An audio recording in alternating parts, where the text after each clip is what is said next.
팩션 수업에 들어가기에 앞서 역사를 왜 배워야 하는지에 대한 이야기를 간단하게 진행해 보도록 하겠습니다. 여러분들은 아마 역사를 초등학교 때 접했고 중학교 와서 처음 접하는 걸 텐데요. 역사를 왜 배워야 할까요? 다양한 생각과 이야기들이 있는데요. 일단 영상을 통해서 이야기를 시작해 보도록 하겠습니다.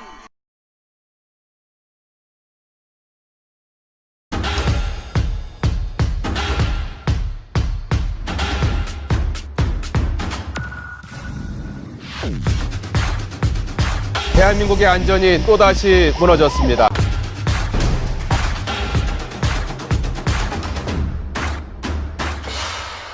우리의 역사 교육은 심각한 위기를 맞고 있습니다. 그저 쉬는 날로만 알고 있는 학생들이 연예계 스타들의 역사회식 논란이 되풀이되고 있습니다. 세월이 지났지만 상황은 예전과 별로 달라지지 않았습니다.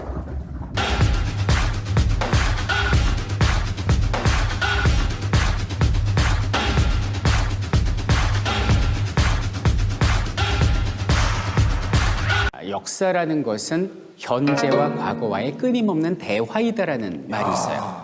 조상님들, 우리 지금 너무 힘들어요.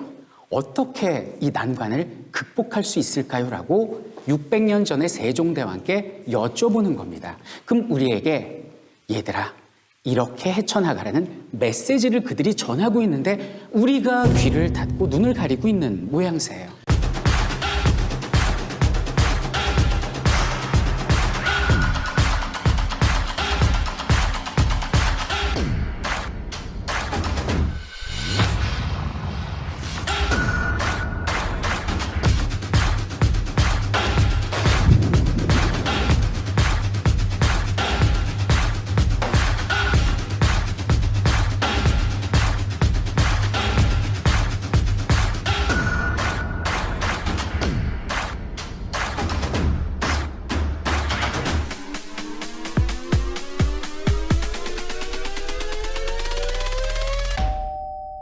독일에서는 단순한 역사적 사실보다는 역사가 오늘날 자신의 상황과 얼마나 관련이 있는지를 가르칩니다.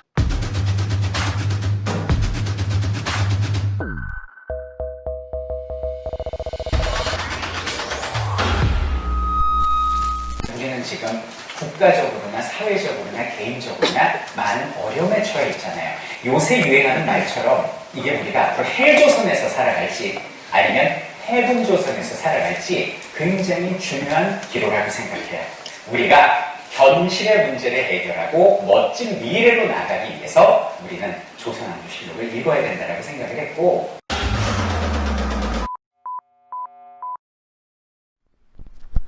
역사란 무엇인가라는 질문에 앞서 역사를 왜 배워야 하는가에 대한 물음을 던졌는데요.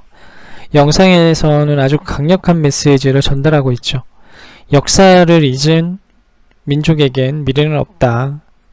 역사적인 아픔이 있었던 민족들에게 그 메시지는 아주 강렬하게 전달이 될 겁니다. 과거와 같은 반복의 실수를 하지 않겠다라는 것과 동시에 새로운 미래를 설계하기 위해서 우리의 지금을 과거와 연결해서 정확하게 파악해야 된다는 메시지이기도 하죠. 울림이 컸을 겁니다. E.H. 카라는 인물이 이야기했던 역사는 과거와 현재의 끊임없는 대화이다 라는 메시지도 아주 중요한데요. 역사라고 하는 것은 단순히 과거만을 위한 학문이 아니라 현재의 내가 오늘의 삶을 고민할 수밖에 없는 처지에 놓여져 있고, 이러한 문제를 해결하기 위해서는 그 문제의 기원이 되는 과거에 대해서 끊임없이 연구하고 고민하고 탐구하고 대화를 해야 되고, 그러한 과정들이 진행되는 결정적인 이유는 현재보다 나은 새로운 미래를 설계하고 전망하기 위해서다라고 이야기를 하고 있습니다. 그렇기 때문에 역사는 과거의 학문이 아니라 미래의 학문인 동시에 현재의 학문이다라고 이야기를 하고 있는 것이죠. 현재를 살아가는 것은 누구에게나 주어진 상황들이죠. 그리고 누구에게나 그 현실의 삶이라고 하는 것은 녹록치 않을 겁니다. 각자가 여러가지 상황 속에 놓여져서 여러가지 해결해야 될 문제를 안고 있는데요. 그 문제를 해결하기 위해서는 끊임없이 과거와 대화해야 되고 그 대화의 방향이 좋은 방향으로 설계되기 위해서는 더 나은 미래에 대한 전망과 비전이 있어야 된다는 것이죠. 이에치카는 바로 이러한 이유 때문에 역사를 배워야 된다라고 이야기를 하고 있는 것이고요. 그리고 역사란 무엇인가에 대한 물음으로 이어가기 시작합니다.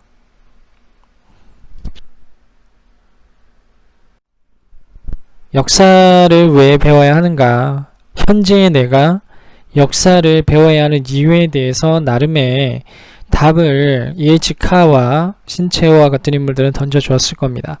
그럼 도대체 역사란 무엇인가? 역사를 구성하고 있는 요소는 무엇인가에 대해서 우리가 간단하게 살펴볼 텐데요.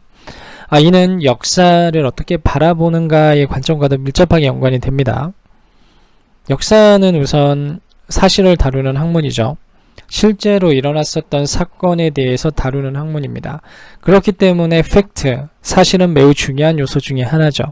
하지만 과거에 일어난 사건이기 때문에 우리는 그 사건을 경험할 수 없습니다. 직접적으로. 그래서 기록을 통해서 전달받을 수밖에 없죠. 그러면 그 기록이라는 것은 어떤 것인가? 과거의 역사적 상황을 경험했었던 사람들이 남겨놓은 사실에 대한 기록일 수도 있고요. 실제로 경험하지는 못했지만 충분히 합리적으로 있을 법한 상황들을 기록으로 남긴 것이기도 하죠. 그렇기 때문에 사실에 대한 해석이 결합된 것이 이제 역사라고 할 수 있습니다. 역사라고 하는 것은 하나의 사실, 실제로 일어났었던 사건에 대한 것을 있는 그대로 전달하는 것은 한계가 있죠. 그래서 그것을 전달하는 과정에서 전달자의 기록이 들어가게 되는데요. 그 기록은 해석이자 관점이기도 합니다. 역사는 사실과 관점이 결합되어져서 만들어진 건데요. 여기에 대한 입장은 좀 다양합니다. 사실 그 자체로서 있는 그대로 드러내야 된다라는 입장이 있고요. 객관적인 사실이라고 하는 것은 불가능하다. 그 사실은 해석과 결합되어져서 의미로 드러나야만이 중요한 역사적 사실이 되는 것이다. 그래서 관점과 해석이 중요하다고 보는 사람들도 있습니다. 자, 우리는 이 어려운 이야기를 지금 해보려고 하는 것은 아니고요. 역사에서 사실과 관점에 대한 이야기를 잠깐 살펴볼 텐데요. 영상을 통해서 과연 객관적인 사실이라는 것이 가능한가에 대해서 고민해보는 시간을 가져보도록 하겠습니다. 비가 억수같이 쏟아지는 라쇼몽 아래 스님과 나무꾼이 대화를 나누고 있습니다. 마침 비를 피해 이 앞을 지나가던 하인이 그들의 이야기, 즉 어떤 살인사건에 대한 이야기를 듣게 됩니다.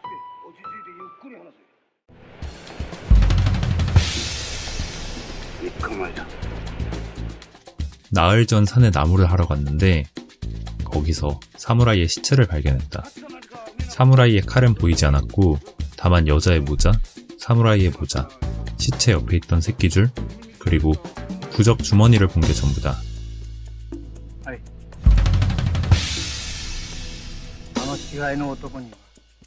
나흘 전 길을 가다 사무라이와 여자를 보았다.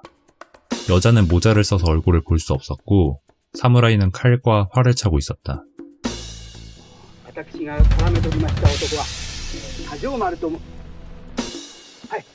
그저께 낮 강가에서 도적을 발견했다. 도적은 말을 타다 떨어졌는지 강가에 쓰러져 있었다. 거기 있던 활, 화살, 회색말은 모두 살해된 사무라이의 것이었다.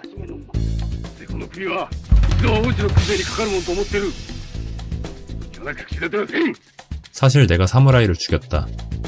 나흘 전 우연히 사무라이 아내를 보고 그녀를 차지하기로 결심했다.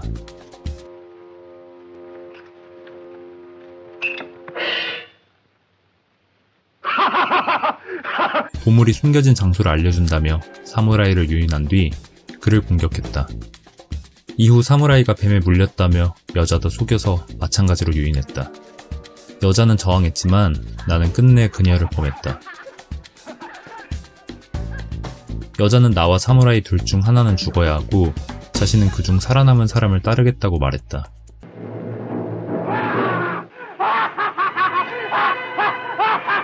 나는 사무라이와 정정당당한 대결을 통해 그를 죽였는데 그 사이 여자는 온데간데 없이 사라졌고 나는 결국 사무라이의 전리품만 챙겼다. 다만 여자의 단도는 챙기지 못했다. 비싸 보였는데 그게 아쉽다. 그리고 말을 타고 가다 목이 말라서 개울에서 물을 마셨는데 갑자기 속이 뒤틀리기 시작하더니 복통을 견딜 수가 없었다. 말을 타다 떨어져 쓰러진 게 아니라 복통 때문에 쓰러진 것이다.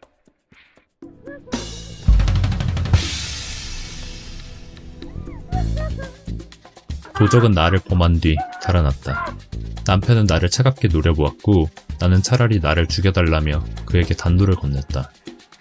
그런데도 그는 대답 없이 계속 노려보기만 했고 나는 결국 정신을 잃고 쓰러졌다. 정신을 차려보니 남편의 가슴엔 단도가 꽂혀 있었다. 나는 강물에 몸을 던져 목숨을 끊으려 했지만 번번이 실패하고 말았다.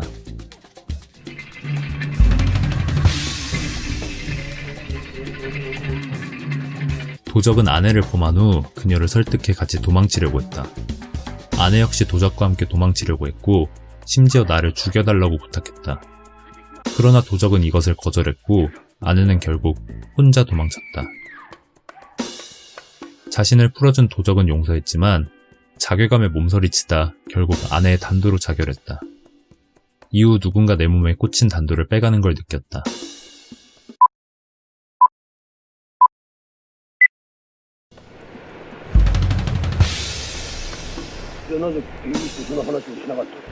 사실 사건의 결과를 본 게 아니라 사건 현장을 보았다.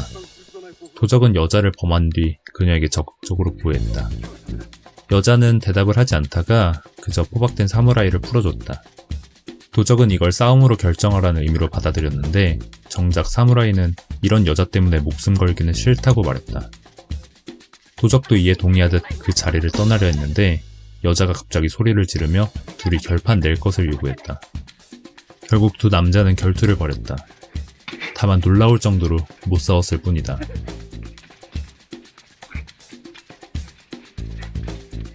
이 어설픈 싸움 끝에 사무라이가 도적의 칼을 맞고 죽었다. 도적은 여자를 데려가려 했지만 도망가는 그녀를 결국 붙잡지 못했다.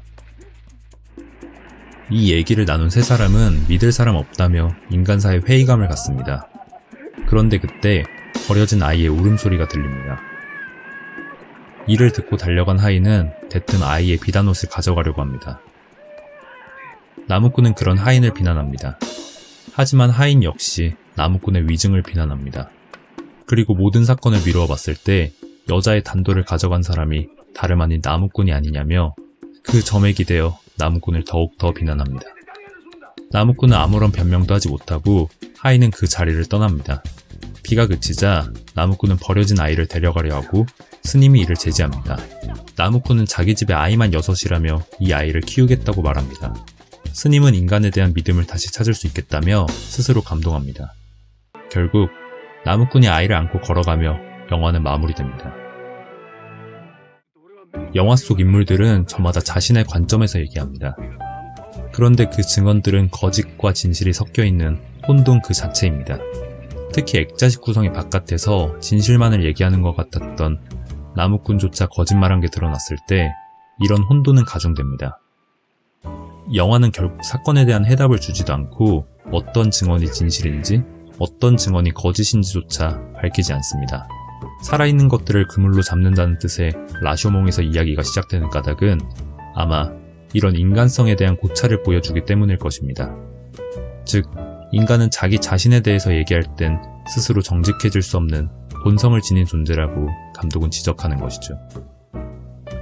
증언들은 서로가 서로의 모순을 야기합니다. 모든 이야기를 듣던 하인은 라쇼몽 앞에 버려진 아기의 비단옷을 가져가며 인간에 대한 경멸과 불신을 표현합니다.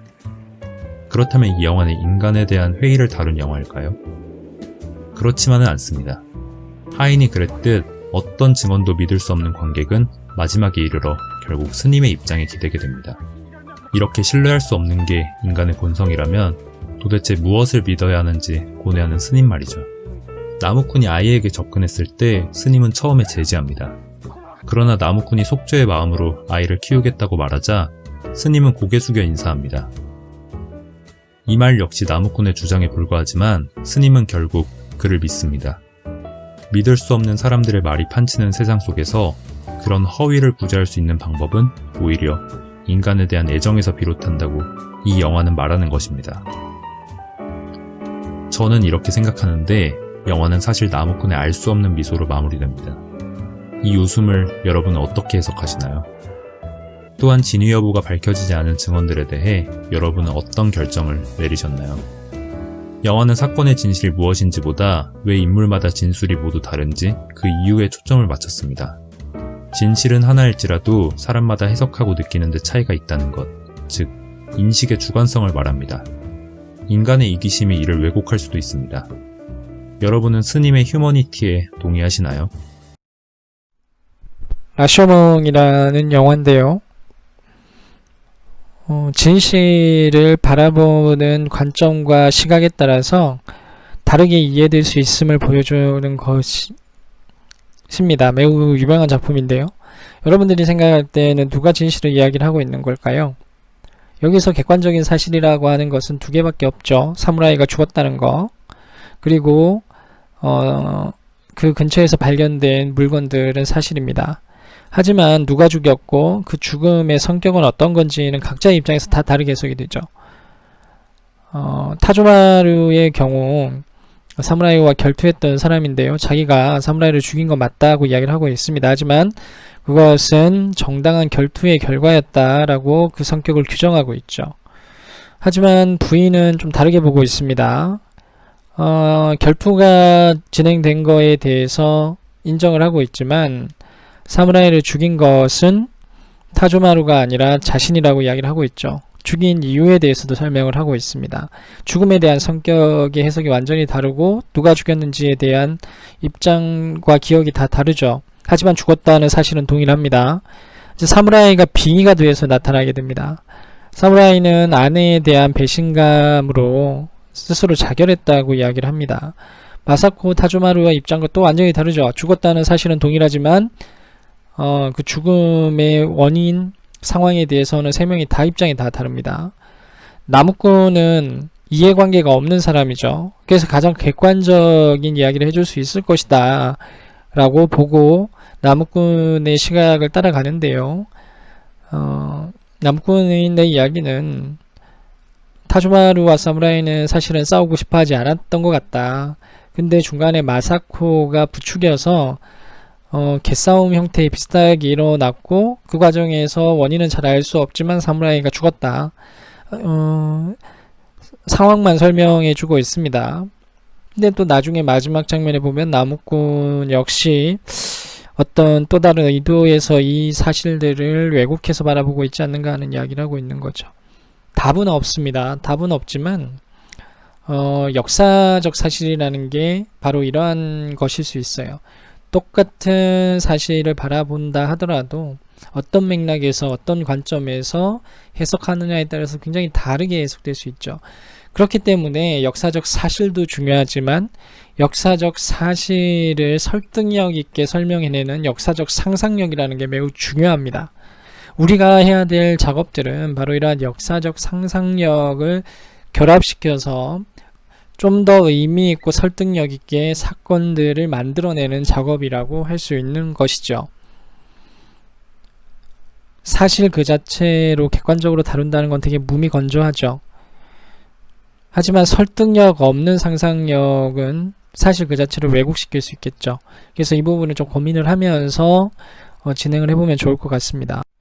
역사란 무엇인가에 대해서 간단하게 살펴봤는데요. 역사라고 하는 것은 사실을 다루는 학문이죠. 사실을 다루는 학문이지만 그 사실이 개개인에게 의미로 다가오기 위해서는 설득력 있는 상상력이 포함되어져야 할 겁니다. 우리는 다시 역사는 왜 배워야 할까의 질문으로 돌아오게 되는데요. 무수히 많은 객관적인 사실 일어나는 사건들이 있을 겁니다.